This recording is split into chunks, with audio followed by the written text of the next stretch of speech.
கோவை கண்ணம்பாளையம் பகுதியில் earth dragon martial arts பயிற்சி மையத்தில் பயிற்சி பெறும் மாணவ மாணவியர்கள் 7 பேர் கராத்தேவில் கருப்பு பட்டய தேர்வில் வெற்றி பெற்றனர். அவர்களுக்கு சான்றிதழ் வழங்கும் விழா நடைபெற்றது.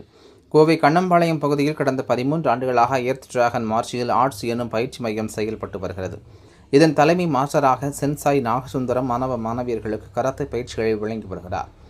இங்கு பயிலும் மாணவ மாணவியர்கள் 7 பேரான அனுஸ்ரீ, விஷ்ணு, அன்பு, ஸ்வஸ்திகா, ஷாஜித், வில்சன், மதுரோஷன், பாலச்சந்திரன் ஆகியோர் கருப்பு பட்டய தேர்ச்சி பெற்றனர். கடந்த ஒரு வார காலமாக நடைபெற்ற பயிற்சியில் பல்வேறு பிரிவுகளில் வெற்றி பெற்று இந்த தகுதிக்கு தேர்ச்சி பெற்றனர்.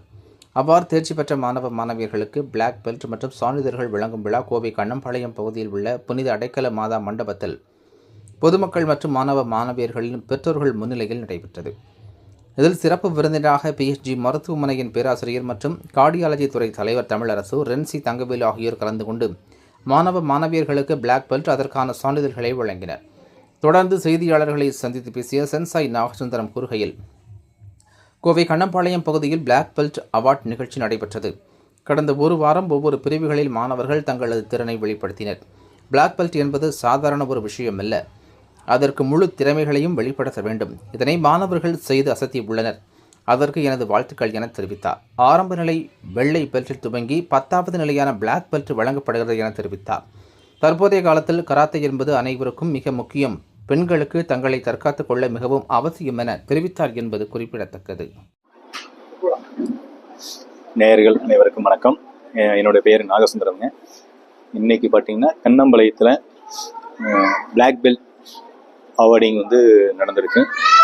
இப்போது என்னுடைய ஸ்டூடெண்ட் பார்த்தீங்கன்னா 7 பேர் பிளாக் பெல்ட் வாங்கியிருக்காங்க. தொடர்ச்சியாக 7 நாள் ப்ராக்டிஸ் பண்ணி வாங்கியிருக்காங்க. ஃபஸ்ட்டே 30 கிலோமீட்டர் நான் ஸ்டாப்பாக ஓடிருக்கிறாங்க. 5 மணி நேரம் 15 நிமிஷத்தில் 30 கிலோமீட்டர் ஓடிருக்கிறாங்க. அடுத்து பார்த்தீங்கன்னா எவ்ரிடே ஒவ்வொரு நாள் ஒவ்வொரு ட்ரைனிங் போயிருக்கு.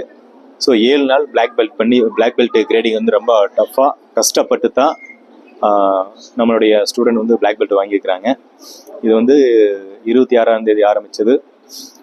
3ஆம் தேதி தான் எங்களுடைய மே 3 தான் பிளாக் பெல்ட்டோடைய கிரேடிங் முடிஞ்சது. இப்போ பார்த்தீங்கன்னா இன்றைக்கி மே 24 பிளாக் பெல்ட் அவார்டிங் நம்ம ஸ்டூடெண்ட்டுக்காக வச்சுருக்கோம். இந்த பிளாக் பெல்ட்டில் பார்த்தீங்கன்னா ஃபஸ்ட்டு ஒயிட் பெல்ட்லேருந்து ஆரம்பித்து 9 பெல்ட் 10வது தான் நம்ம பிளாக் பெல்ட் கொடுக்குறோம். அந்த பிளாக் பெல்ட்டில் நம்ம இவ்வளவு அவங்களால எந்த அளவுக்கு அந்த ட்ரைனிங் தாங்க முடியும் அப்படிங்கிறதுக்காக இவ்வளோ 7 நாள் ரொம்ப ஹார்டாக ப்ராக்டிஸ் கொடுத்து அவங்களுக்கு நம்ம பிளாக் பெல்ட் இஷ்யூ பண்ணுறோம். ஸோ அதனால தான் இவ்வளோ ஒரு பெரிய கிராண்டான ஃபங்க்ஷனாக பண்ணி அவங்களுக்கு நாங்கள் பிளாக் பெல்ட் அவார்டிங் சர்டிஃபிகேட் எல்லாமே நம்ம கொடுத்துருக்குறோங்க. கராட்டேங்கிறது இப்போது இருக்கிற கல்ச்சருக்கு ரொம்ப முக்கியமான ஒன்றா இருக்குது. என்ன கேட்டிங்கன்னா, இப்போ ஒரு குழந்தை கெட்டு போகிறதுக்கு நிறையா வாய்ப்புகள் இருக்குது. மொபைல் கையில் எல்லாம் நம்ம கொடுத்துட்றோம். ஸோ அதுலேயே பாதி குழந்தைங்க எல்லாத்துக்கும் அடிக்ட் ஆகிடுறாங்க, மொபைலுக்கு அடிக்ட் ஆகிறாங்க. தேவையான ஜங்க் ஃபுட், ஃபாஸ்ட் ஃபுட் இந்த மாதிரி நிறைய சாப்பிட்டு உடம்ப கெடுத்துக்கிறதுக்கு வாய்ப்பு இருக்குது. நிறைய டிவி பார்க்குறது, மொபைலுக்கு கேம் விளையாடுறது, அதனால் எவ்வளோ இஷ்யூ வருது அப்படிங்கிறது நம்மளும் கண்கூட பார்த்துருக்கோம். இன்னொன்று பார்த்தீங்கன்னா, நம்ம இந்த கராட்டே மார்ஷியல் ஆர்ட் பண்ணுறதில்ல, கராட்டே ஆகட்டும், சிலம்பமாகட்டும், இல்லை டேக் வாண்டா, எதுவாக இருந்தாலும் சரி, இந்த மாதிரி ஒரு மார்ஷியல் ஆர்ட் நம்ம குழந்தைங்க பழகினாங்கன்னா அவங்களுடைய ஃபியூச்சர் நல்லா இருக்குது. ஃபஸ்ட்டு டிசிப்ளின் வரும். கராத்தே கிளாஸில் ஃபஸ்ட்டு கொண்டு வந்து டிசிப்ளின் தான். எல்லோரும் கராத்தேனா ஃபைட் பண்ணுறது, அடிக்கிறது மட்டும் தான் நினைக்கிறாங்க. அது கிடையாது. கராத்தேனா ஃபஸ்ட்டு டிசிப்ளின், அதான் நம்ம கொண்டு வரோம். 2வது ஃபுட் கண்ட்ரோல் கொண்டு வரோம். அதாவது இந்த ஜங்க் ஃபுட் சாப்பிடாம, ஃபாஸ்ட் ஃபுட் சாப்பிடாம, மொபைல் அதிகமாக யூஸ் பண்ணாமல், டிவி பார்க்காம, பெரியவங்ககிட்ட எப்படி நடந்துக்கணும், யார்கிட்ட எப்படி பேசணும், எப்படி நடந்துக்கணும், அந்த மாதிரி நிறையா சொல்லி கொடுத்து அதுக்கப்புறம் தான் அவங்களுக்கு செல்ஃப் டிஃபென்ஸ் நம்ம கொடுக்குறோம். கராத்தேனால ஃபஸ்ட்டு டிசிப்ளின் கொண்டு வந்துடுறோம், ஃபுட்டோட கண்ட்ரோல் கொண்டு வந்துடுறோம். அப்புறம் பார்த்தீங்கன்னா இம்யூனிட்டி பவர், பாடி ஸ்ட்ரென்த், இது எல்லாமே வந்துடும். கடைசியில் தான் நம்ம டிஃபென்ஸ் கொடுக்குறோம். ஸோ கராத்தேங்கிறது ஒரு நல்ல ஒரு குட் ஆர்ட் அப்படி தான் நம்ம சொல்லணும். இதனால் நிறையா அவங்களுடைய இம்ப்ரூவ்மெண்ட் நிறையா ஆயிருக்கு. இந்த 7 பேருமே பார்த்தீங்கன்னா அந்த மாதிரி தான் இருக்காங்க. எந்த ஒரு தேவையில்லாத மொபைல் பார்க்குறதோ, தேவையில்லாத ஃப்ரெண்ட்ஸுக்கு வந்தாலே இவங்க விலகி போகிற அளவுக்கு இருக்காங்க. இதை பற்றி நானே முழுசாக சொல்கிறத விட ஸ்டூடெண்ட்டும் சொல்லுவாங்க. நீங்கள் அதையும் கேட்டு தெரிஞ்சுக்கணும். தேங்க்யூ.